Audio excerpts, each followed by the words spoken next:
Hey everybody, Chuck here. I'm a little sleepy because it's Saturday morning. And you know what that means? It's time for another classic episode, Stuff You Should Know Selects. This one is from May 3rd, 2002, How Bullfighting Works. And you know what? Honestly, I picked this one because I just wanted to goad people further. I came out, we usually try and keep things fairly neutral, but I came out hard against bullfighting on this because it is barbaric and awful. And I don't apologize for that. So I'm going to puff my chest up and republish this one right now. I don't care about the tradition. I don't care about any of that. I just want people to stop bullfighting. So we get into the history of it and all that. And I think Josh was a little more neutral than I was, if I remember correctly. But yeah, I'm not into it. So go ahead and send your hate emails now if you want, or emails of support. Here we go. How bullfighting works all over again.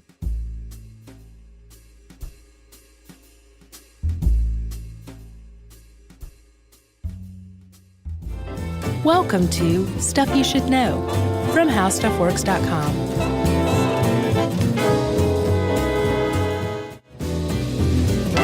Hey, and welcome to the podcast. I'm Josh Clark. With me, as always, is Charles W. Chuck Bryant. Ole, Chuck. Ole. Ole. Right back at you. How you doing? I'm great. How are you? I'm doing pretty good. Yeah? Yeah, I've been learning a lot about bullfighting lately. I don't know if you know. You mean bull killing? Bullfighting is what it's called traditionally. That's not what I call it. Or you could also call it a corrido. Corrida. Oh boy, here we go. Corrida. You ever been to Spain? No. Have you? Yeah. Where? I've been to Barcelona. Yeah. And then Tossa de Mar, which is a little coastal town near Barcelona. They're on the Costa Brava. Very nice. Have you been to... And that's it. Oh, okay. Yeah. Very nice. Have you seen a bullfight? No, I would not do that, sir. I have seen a bullfight. Oh, yeah? And to offend you even further, not only was it a bullfight, it started off with a cockfight. It was in Cancun. I saw it with my sister and my dad. Wow. And it was crazy because we were there, and it was a bullfight. Like, it wasn't like you could have accidentally walked into this thing. Like, it was a bullfight. Sure. And I would say 80% of the people there were white, probably American tourists. Of course they were. Who booed and yelled and shouted things the whole time. Yeah. And I remember thinking of that one Simpsons where Lisa was having a nightmare about being second chairs for saxophone in the school band. And at the concert, everybody was booing. And she wakes up and thinks, like, why would everybody come just to boo? It was exactly like that. People came just to boo the bullfight. Well, that is one people who say bullfighting is not good, of which I'm one of them, say that that's one of the only reasons bullfights are still even going on is because of tourists. Oh, gotcha. That they're the ones buying the tickets, and many times those tourists get there and they're horrified and they leave early and think, "Wow, no what did refund. I just spend my no refunds, man." No, exactly. So you just funded bullfighting. Yeah, exactly. Sucker. Couple of quick stats. Oh yeah. Roughly between 200 and 250,000 bulls are killed each year. From bullfights? From bullfights. That's a lot. And I'm not sure if this is accurate, but the number I got was that 52 matadors have been killed since 1700. I'm surprised it's that few. Have you heard of Julio Aparicio? No. If you have a very strong constitution, Uncle Josh warned you against this one. Is this the guy through the face? Yeah. Yeah, I saw it. Holy cow. It was almost like, how is that not photoshopped? It was perfect. The horn. So Julio Aparicio was, he fell down. Yeah. And a bull got the best of him, gored him with his horns, because bull's a boy. Sure. And what a boy, huh? Yeah. And gored him under his chin. Yeah. And it through his neck, and then the horn came out of his mouth perfectly. Yeah. And a guy from Getty Images got a close-up of it, like 50 of them. Dude, there's video of it. It's amazing. I haven't seen the video. It's on the YouTube, and it's one of those that's so awful that you have to like sign in and verify your age before you watch it. Gotcha. And I do not advise people to watch this. I don't even advise you to look at the Daily Mail article that has it, but it's pretty crazy. Yeah. But yes, it happens, and I'm surprised that only how many 57?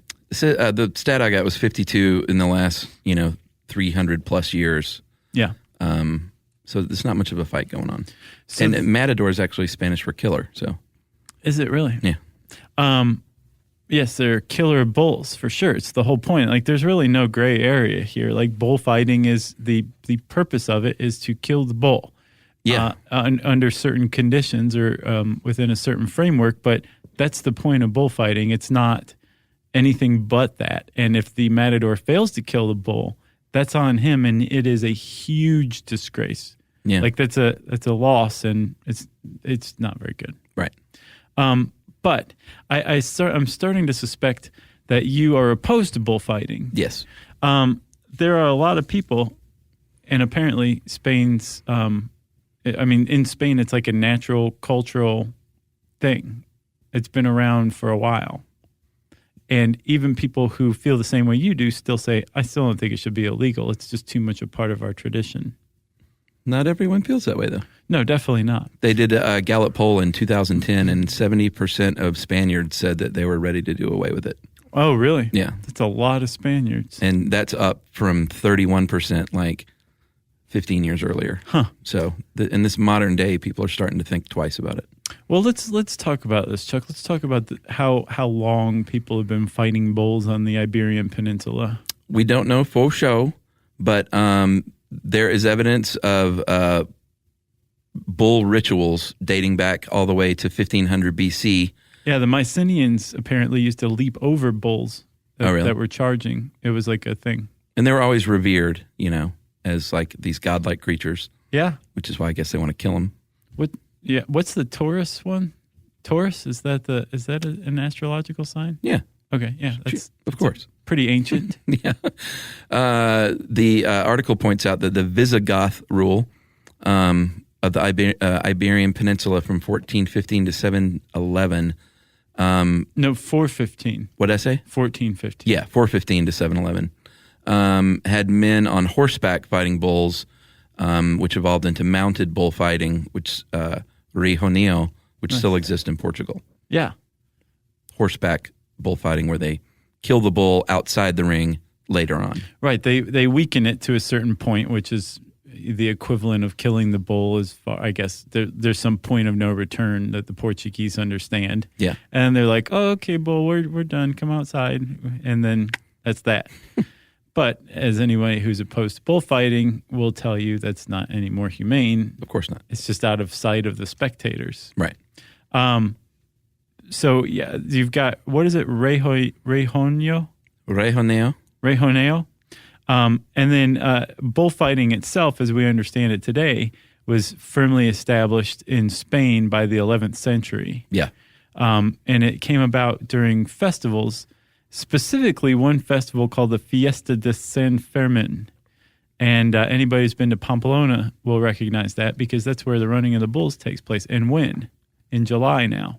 Oh, is it? July 7th to 14th. When did it used to be? September. Oh, okay. And then in the 16th century, they moved it to July. And ever since then, the running of the bulls has been held. But it's been going on since long before that. And it actually started with a bunch of ranchers and their kids moving the bulls from like their pens to about a half a mile to the arena. Right. And then people started running alongside them and taunting them. Evolved into the running of the bulls now. Interesting. Yeah. El Cid, the Spanish military leader, mid-11th century, he was one of the first to actually bring it into the arena and make it the sanctioned corrida. Right. Which was government sanctioned, is today at least. I don't know if it was back then. I imagine it was. Financially supported by governments too. 15th century, it was a big part of the aristocracy until Queen Isabella came along and said, this is not cool. I don't know why she was against it. Probably because she was an animal lover.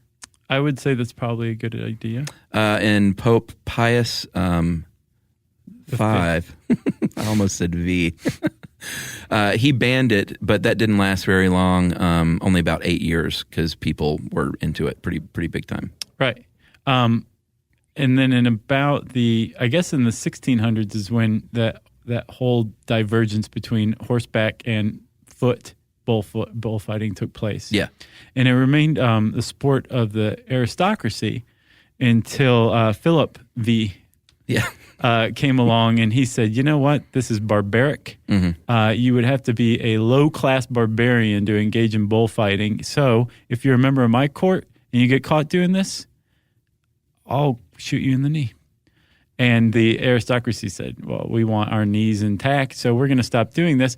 And at this point, bullfighting transferred from a kind of highfalutin, snooty pastime to the pastime of the people, the national sport of the Spanish people. That's true. And from that point on, it stayed that way. Yeah, but the author does point out that there are arenas in Spain that still have the royal boxes for the royal family to attend these things. Yeah. So it hasn't gone away completely as far as that goes. So Spain is the heart and life center of bullfighting. But there's other places that it's held, obviously. I saw one in Cancun. Sure. And if you're a bullfighter, you can follow the season pretty much year-round and get work if you're good. They have it in France. Did you know that? I didn't. Yeah. But I saw that it was banned in the UK. Had no idea anybody was fighting bulls in the United Kingdom. It was going on in Germany. It was going on all over the place. It's crazy. But that does make sense that it would happen in Germany if the Visigoths are the ones who introduced it to the Iberian Peninsula, because they were Germanic people from south of the South Norway, we'll call it. Look at you. Southway. Look at you. Oh, thanks. The Goths. So we'll walk you through what happens in a corrida in this whitewashed article version. But before this ever happens, we'll walk you through the couple of days before the bull even gets to the ring. Oh, this is a special treat for me. It is. The bull is not an aggressive animal at all. Bull likes to hang around and chew grass and smell flowers. That sounds like anti-bullfighting propaganda to me. No, Ferdinand the bull. It's like a sweet creature. Okay. But they actually are not aggressive. They're only going to charge somebody if they're threatened and angry. Yeah. Which is what bullfighting's all about. Sure. So in the 2 days prior to the bull showing up at the arena, they are abused.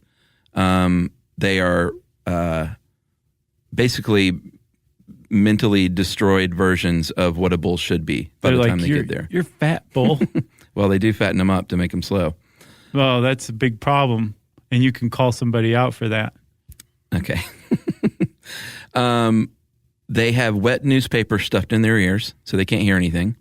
They have Vaseline rubbed on their eyes so their vision's blurred.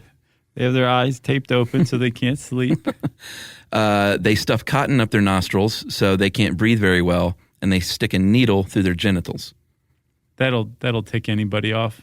They rub this caustic solution on their legs, which makes the bull not be able to balance and keeps the bull from lying down ever.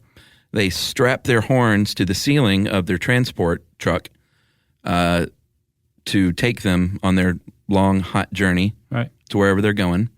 And for the 2 days before, they keep them in a box. Oh, wait, I'm sorry. That's not all. They give them drugs to either pep them up or slow them down, just to keep them in whatever state they want them in, and give them laxatives to just obviously make things even more uncomfortable. Gotcha. Then they put the bull in this dark box for 2 days to disorient the bull. Finally, when they open the box, there's a light at the end of the tunnel that the bull thinks, my God, I'm finally getting out of here, runs to the light, and all of a sudden they're in a bull ring. Right. And there's trumpets and fanfare and people cheering. And the bull's like, "Oh, cool. How's it? Hey, how are y'all doing?" Yeah. I've been through some rough times lately. Some of that stuff, I think if you were found out, you would be disqualified immediately, especially doing stuff that slowed the bull down or made it less dangerous. Yes. The bull ring is a ring for a reason. Bulls would want to go try and hide in a corner, but the circular ring will confuse a bull to where it can't hide anywhere. Have you ever seen that footage of that bull that like makes it up into the stands? Like jumps up and is in the stands like on top of people? It was crazy. Was that bull Ron Artest? No. Do you get that joke? Yeah. Okay. So the different acts, I believe, are called tercios? Yes. I believe so. And there's 3 of them, right? Yes, there's 3 of them. And that's 3 acts in a fight, in a corrido. Yes. In a bullfight. Yeah. And there's no suspense going on either, by the way. They all go down the same way. I'll bet it's suspenseful for the bull. So the bull comes out, the first act, or what? Yeah, Act 1. Okay. In Act 1, there are guys called picadors, yes. and they're mounted on horseback, and they are basically, I guess, low-level toreros or bullfighters. Yes. Because a matador is not the only kind of bullfighter. He is the cream of the crop pinnacle of bullfighters. The well-paid rock star. Yes. But he works with a crew of picadors who show up in the first act, and bandolieros. Yes. Who show up in the second act. But the picadors, what they do is they lance the bull between his shoulder blades around his neck muscles. And the whole point of this, Chuck, you'll love this one, is to weaken the neck muscles so that the bull's head hangs so that the matador can get to its heart more easily. Yeah. It also hits a gland in the neck that releases adrenaline, apparently. Crazy. So they lance the bull 3 times and twist the blade around to ensure maximum blood loss. 3 matadors will now come in. They will fight individually later on, but they all come in at first in the first act with their capes. And this is for the bullfight. It's an afternoon of them. There's 6 bulls and 3 matadors, and each matador fights 2 bulls. And each bullfight takes about 15 to 20 minutes. Yes, roughly. So they come in with their little capes and do their little maneuvers to draw attention away from the picadors, and the picadors go and hide behind their little walls. Yes. They have these interior walls that they can hide behind whenever the bull starts to get too dangerous. They run and hide behind these walls. Yes. Or if this were America, the picadors would be dressed as clowns and would hide in barrels. Like at a rodeo? Yeah. Yeah, we'll do a rodeo podcast at some point. Do we have to? Oh, sure. Okay. I don't think they kill the cows in rodeos. No. Okay. So the picadors leave the ring. The matadors leave the ring. Act 2 begins, and the bandolieros. I know, that's a tough one. Yeah, they come in. They're basically bullfighters, assistant bullfighters, but they're on foot. Yes. And if you've ever seen a bullfighter or a picture of a bullfight, bulls seem to have some crepe barbs sticking out of them. That's the bandolieros work. Yes, and that is called a bandolias. And it's a barbed dart that's adorned colorfully. The bulls aren't the only things dying in this episode. So is the Spanish language, because we are butchering it. I'm trying. This, of course, further weakens the bull. So the mighty matador doesn't have much work to do.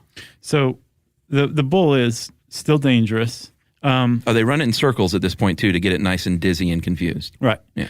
The matador comes out for the final act, and he has 10 official minutes to kill the bull. Yeah. Well, to do a little showing off first and then kill the bull. After the 10-minute warning, or after the 10 minutes, he gets an aviso, which is a warning, first warning. After 3 minutes, he gets another one, and then he gets a third one. So he has a total of, in actuality, 15 minutes to kill the bull, or else the bull is let out alive, and the matador is disgraced. Okay. But for the most part, the matador is going to dispatch the bull, and he does it. He first starts using the cape, and the cape's always held in the left hand. Is it? I saw right-handed dudes. I did not. Really? I was looking, and I could even tell that they were the cape was kind of clumsy, held in the left hand. They were still holding it in the left hand. The guys I saw were practicing, so maybe, I don't know. But Gotcha. I don't see why they would practice with their right hand. Yeah, I don't either. Right. Okay, but you have a cape in one hand, you have a sword in the other. Yes. And the point of the cape, by the way, we should probably get to this now. Sure. The cape is always red because red angers bulls, right? Not true. No. Bulls are colorblind, so they're not angered by red or any other color. What does get them going is the movement of the cape. And sticking swords in their neck. That's another thing that gets them going, too. Yeah. And actually, that's not necessarily true. By the time the matador comes out, sometimes the bull is really tired from blood loss and being tortured for a couple of days, apparently. Yeah, of course. And so the matador really kind of has to work to get it riled up again, even though the bull's just like, just kill me. The matador's like, not yet. We have a crowd to please first. Wow. So the matador, eventually, after the cape work is done, the cape is red, by the way, to hide blood stains. Yeah. Once the cape work is done, the matador will, as the bull runs past him, will plunge the sword in between his shoulder blades in what's called a estocada, which is the death blow. Yeah. And a properly delivered estocada will sever the bull's aorta, and that will be that almost immediately for the bull. Yeah. If it's not done correctly, then the bull can be in even more tremendous pain as it bleeds out. But to protect against this, a bandoliero will come out and immediately deliver another thrust of a blade to make sure the bull is dead. With a puntilla, a smaller knife. Ideally, they kill them with one blow. That rarely happens because apparently matadors aren't so great at doing that anymore. I don't know if they ever were. And a lot of times the bull lives even through the smaller knife plunge and is still alive when the ears and tail or hoof are cut off and presented to the matador. Well, usually there's another fail-safe where they just bring out a tractor and run the bull over a bunch of times to make sure that that's so not funny. And if that doesn't work, then the people come down from the stands and just start shooting it. That's not true. And it's not funny. It's not funny because it's not true. And they oftentimes do survive hanging on by a thread. Their lungs are punctured, so they're bleeding, like drowning in their own blood and like vomiting up blood through their nose and mouth. Yeah, like it's a whale horrific. Dying in flurry. And sometimes they will take it outside and skin it while it's even still alive. Yeah, that's a kind of a tradition. I saw the bull after the bullfight. It was pretty sad. They take the bull right outside and they'll dress it and then sell the meat at the stadium, which is customary and very strange, but that's one of the aspects of bullfighting. If you've ever wanted a bull burger and you wanted to eat it right after you saw it die, go to a bullfight in Spain. They will drag the bull out with some mules attached to chains. Mm-hmm. And I don't know if the booing you heard, because apparently the people will boo and throw beer cans at the bull at the end. I don't know if that's what you were. It depends. So it depends. No. This was they were booing the matador, the bandolieros, the picadors, everybody. They were booing the whole country of Mexico for this. They were booing everybody. No, it depends on the bull. If the bull was a wuss, then I could see the fans throwing beer cans at it. There's also an aspect of this that cannot be denied, that a bull that shows great bravery, anger, spirit, spunk, really tries to kill the matador or the bandolieros, will be very much revered by the people in the stands. And gruesomely, they'll bring it out for a victory lap, being dragged by the mules in a circle around the arena after it's dead, or apparently while it's still dying. Right. And people will cheer it, throw roses for it. And there's a rule where the crowd or the matador can ask for an indulito, which is a reprieve for a particularly courageous bull. And the president of the bullfight, the referee, can say, yes, I give this bull a reprieve because it's such an awesome bull. We're going to let it live. And then the matador proceeds to, with an empty hand, simulate the death blow, saying, I could have killed the bull, but I like the bull so much. Right. I lobbied to get it released. What a guy. And that bull is taken away and put out to stud for the rest of its life. And there was one, it's very rare to get an indolito. Yeah. And there was one bull called Manzanito. In 1887, he got an indolito because he gored all three matadors in the plaza that day. Wow. That's that will get you off right there. You get to go stud for the rest of your life, Mr. Bull. Horses are also abused, the ones that participate. Their ears are stuffed with newspaper, wet newspaper. They're blindfolded, and they sever their vocal cords so they can't scream out in pain because people don't want to hear that. They don't want to hear horse screaming? Yeah, people don't like that. So they sever the vocal cords so the horses that are, trembling in fear inside this ring at this bull don't bark out and let people know that. And if the horses are hurt, they take them out of the ring and patch them up and send them right back in there. Where are you getting this activist info? All over the place. Yeah? Oh, yeah. Okay. All right. I mean, it's not activist info. It's how it goes down. No, it all just kind of has a certain ring to it. I'm not disputing it. I'm just saying Yeah. Well, I mean, coming out of my mouth, it probably sounds activist because I think it's an awful thing to do something like this. Gotcha. But these is the facts.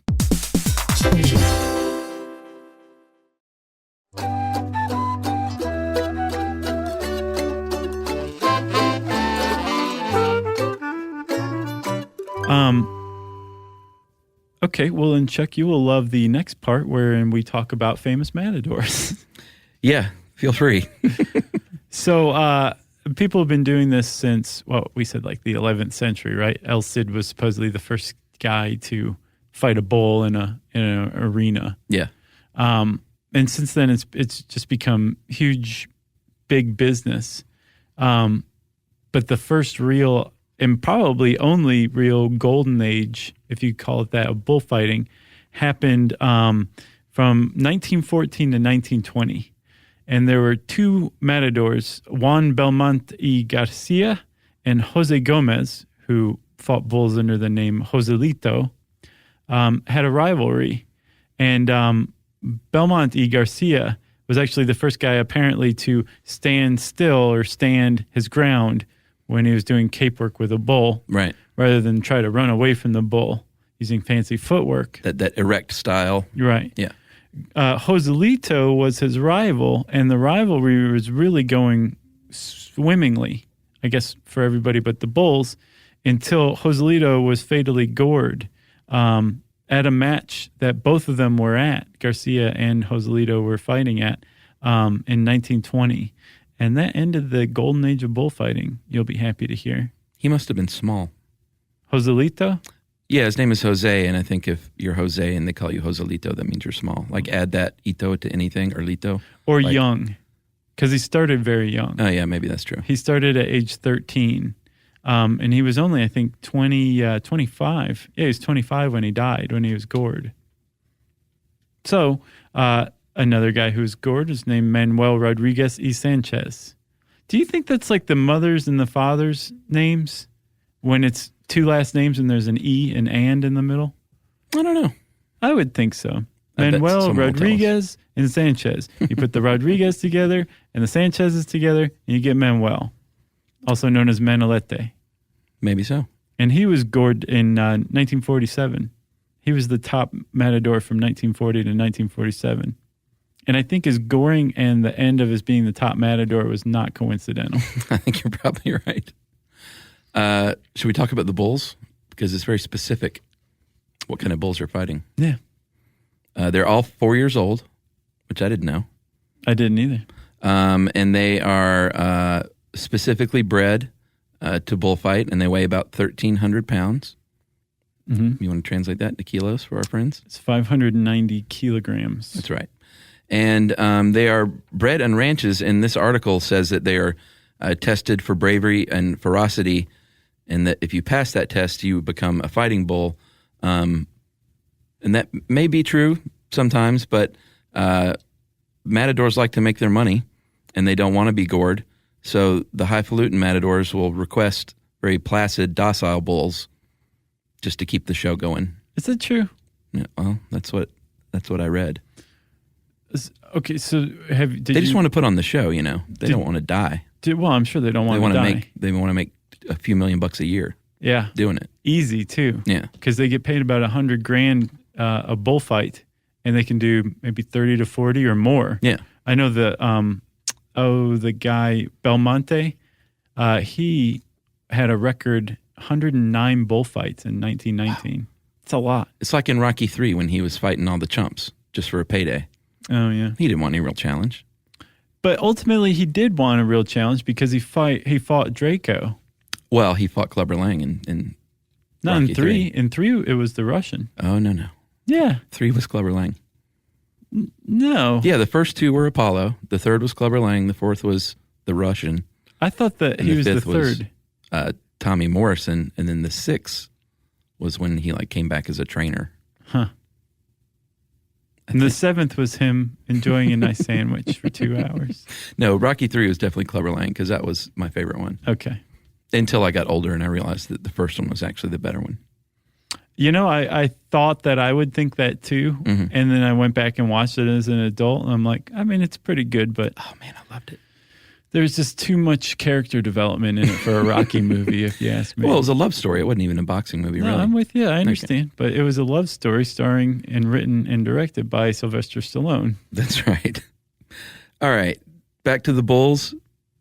Bulls are never exposed to more than one fight. Yeah, so apparently they have very good memories. Sure. So they'd learn how to out-duel the matador in their cape. Yeah. So that's why they don't fight them twice. And the guys who test their ferocity, for I guess the ones that are tested, those are done on horseback.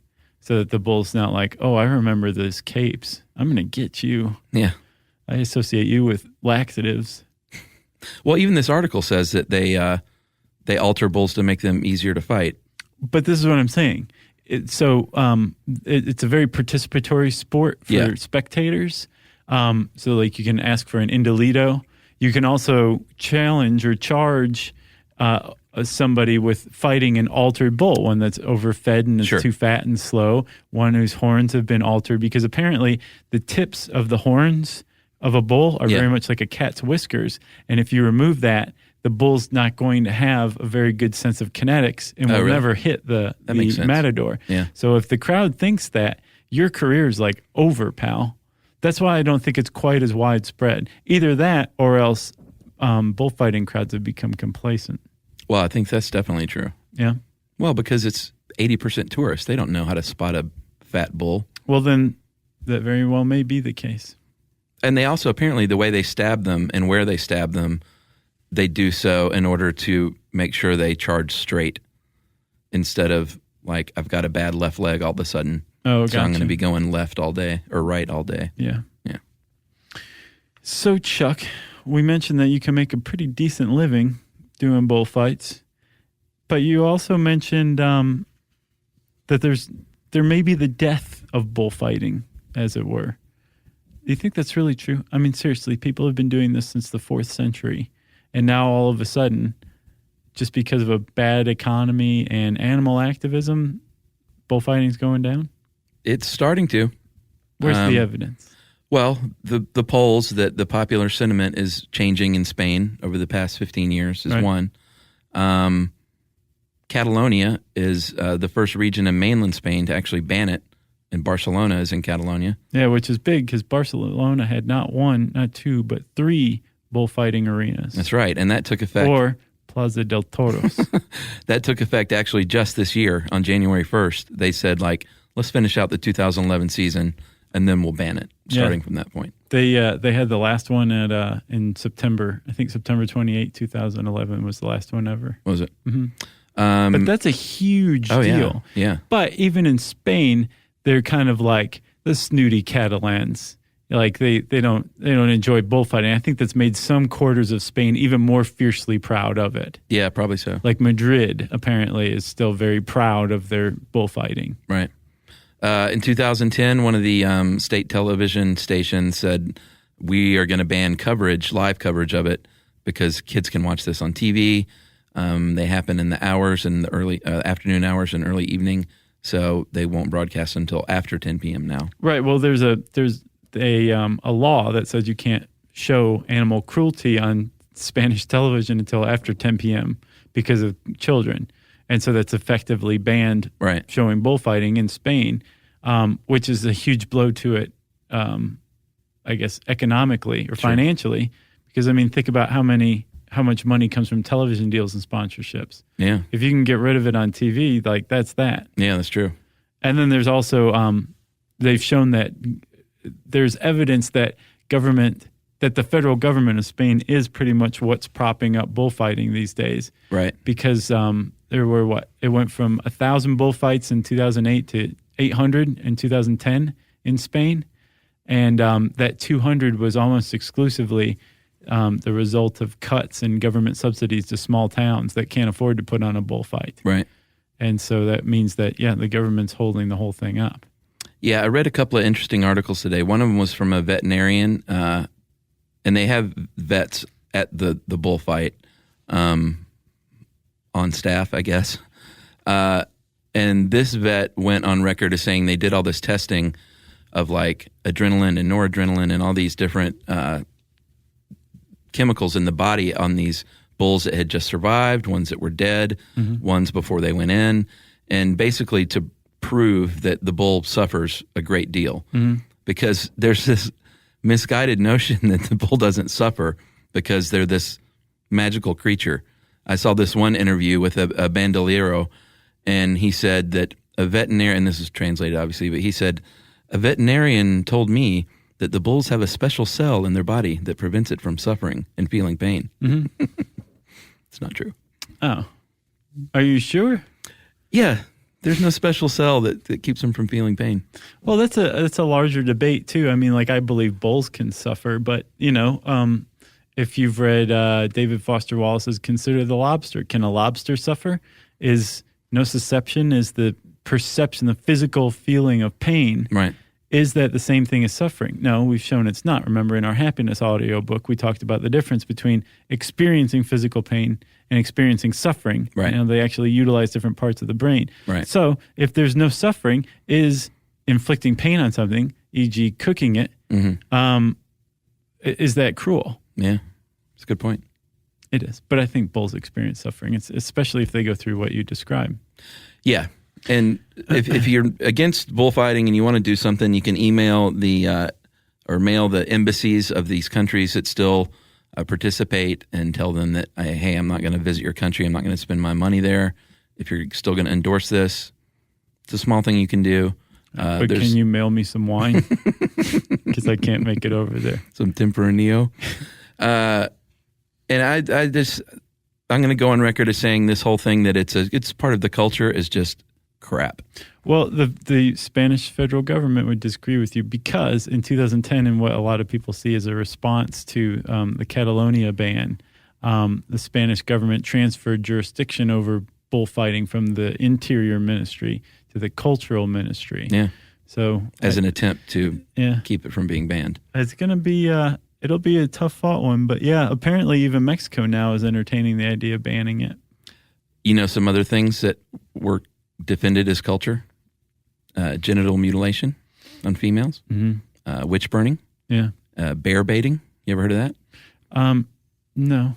Bear baiting was popular in England up until the 18th century. That is when you take a bear, like a grizzly bear or brown bear. Dress it up like a clown. Well, not far off. You put it in a pit and chain it to a stake and release dogs on it. Yeah. And the dogs kill the bear, or the bear kills some of the dogs, so they release more dogs.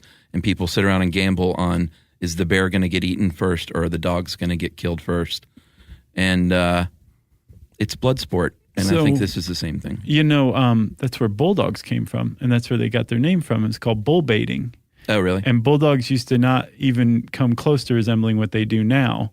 They were actually bred to be less vicious by making them slower and dumber and more cuddly, or not dumber, but more cuddly. And that's how we have the modern bulldogs now. But they evolved from basically in the 19th century, bulldogs were where pit bull breed is now, where there are a lot of people being like, we just need to wipe this breed off the face of the planet. It's gone out of control. They're crazy. Everybody's scared of them. They're killing people. Right. And then they managed to breed the meanness out of them. But bull baiting too. Bull baiting. Bulls just have been taking it all over the place. Well, and bear baiting actually still happens in Pakistan. Huh.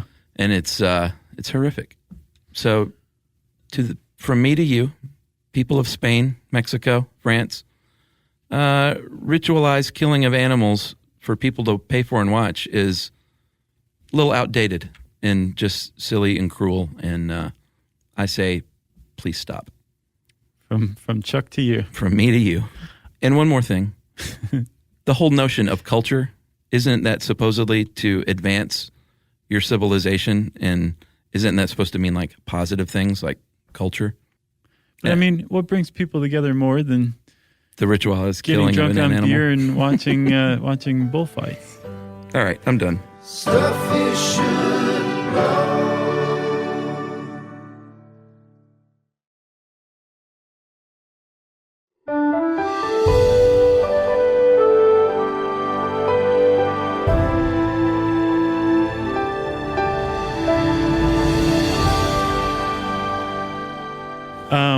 Off soapbox.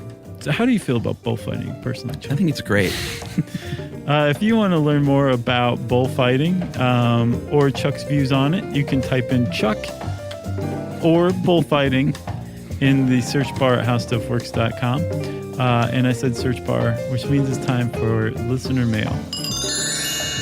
A very riled up listener mail. That's right. No, this is calm. I'm going to call this Illustrator wrote us about the comics episode. Nice.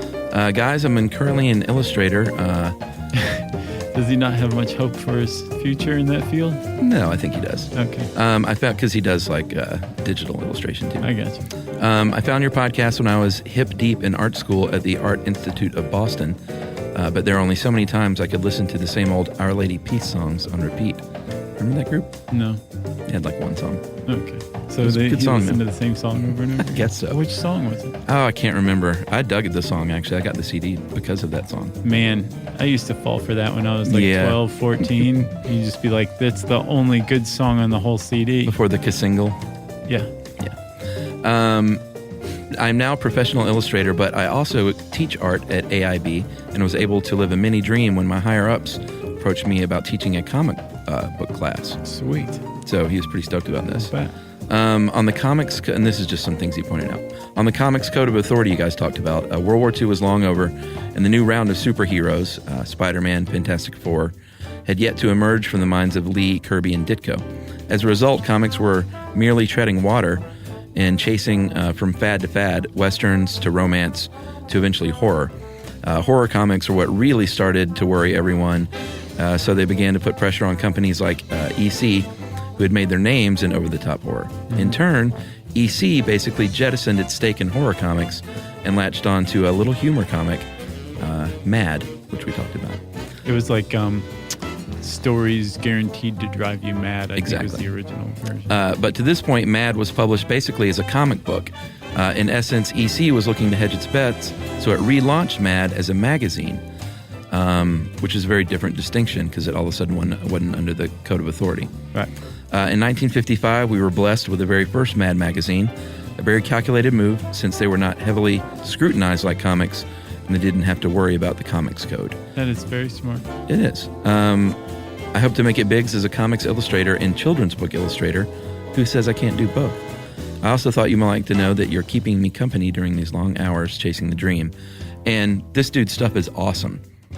And if you want to hire Greg Marathis, you can get in touch with him at the Greg Marathis Studio, which is GregMarathas.com, or read his blog, gregmarathas.blogspot.com. Nice. His stuff is very cool. I told him I'd keep him in mind if we ever needed drawings. We could use some drawings. We need some Facebook timeline drawings. Yeah, if he's willing to work for free. Yeah, get to it.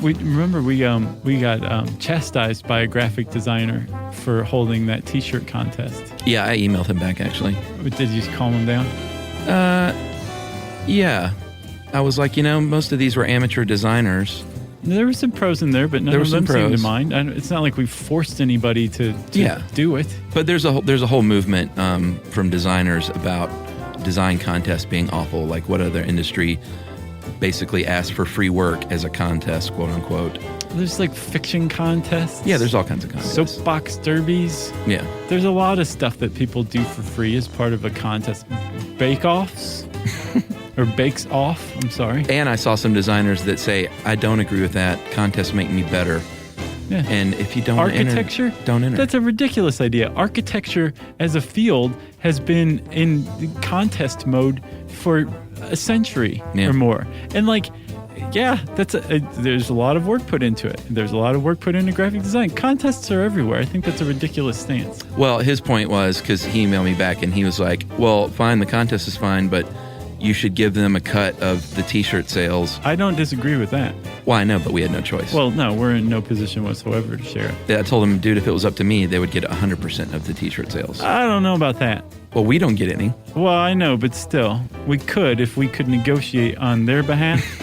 We would work a little bit in for us, too. Man, what a volatile episode. Right into the end. Yeah, so I guess if you want to express your volatility toward us, that's cool. We can handle it. We've been taking it for years. You can tweet to us at SYSK Podcast. You can send us stuff on Facebook, including Facebook art for the timeline, at facebook.com/stuffyoushouldknow. You can also email us at stuffpodcast@discovery.com.